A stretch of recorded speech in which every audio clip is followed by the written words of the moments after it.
Welcome to room 209 at Algoma Blvd United Methodist Church. I'm Kathy Wiegand. I use pronouns she, her, and hers, and I serve as the pastor here. Today we are in the tent room, also known as the Story Telling Room. And so many beautiful stories get told in this place. As people who are part of the Judeo-Christian tradition, storytelling is part of who we are. We come from an oral tradition where stories get passed down from community to community, from generation to generation. The beauty of that is our stories have been told throughout time.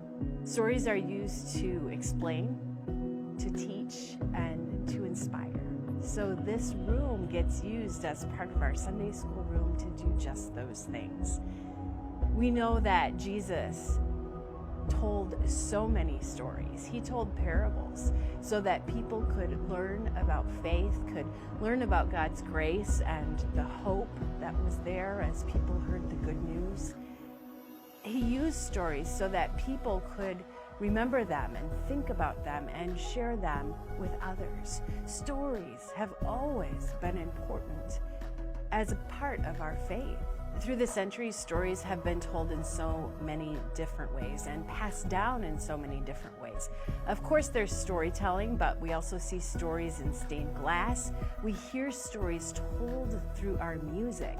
So we know that there are so many ways that help the good news be more accessible when they are turned into something more than what we read in Scripture.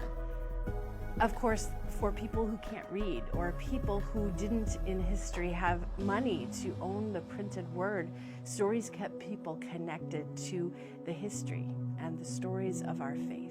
So we continue in that tradition. Our kids have helped act out stories in this room. They've told the story of Esther. They've told the story of the Good Samaritan. They've taken time to use different props and do different things to help these stories come to life.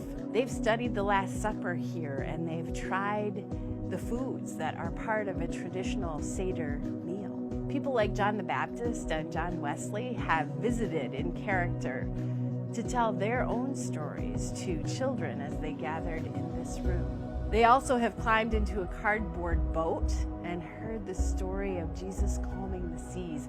And while they were in the boat, the storm came and the lights went off and the wind blew because fans were turned on really high, and they were squirted with squirt bottles so they would have some sense of how it felt to be in the storm and then to have the storm quiet. We continue to pray Mark 12, 30, and 31 every day. We listen for how God is calling us to love God and to love our neighbors. We've also been doing these tours through our buildings so we can ask God how we can use our space, this place, to do a better job of following God's call in our lives. One of the ways that we can share love is by telling our stories. There are so many great stories in Scripture. There are so many stories that can be told about people of faith throughout the generations.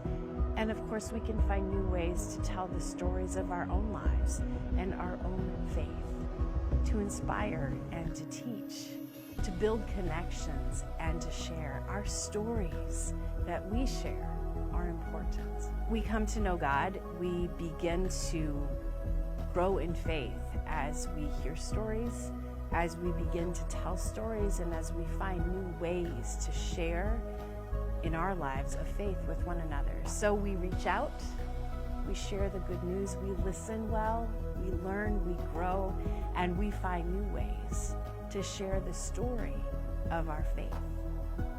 What can you do to connect with God, to know your own story, and begin to share it with all the world?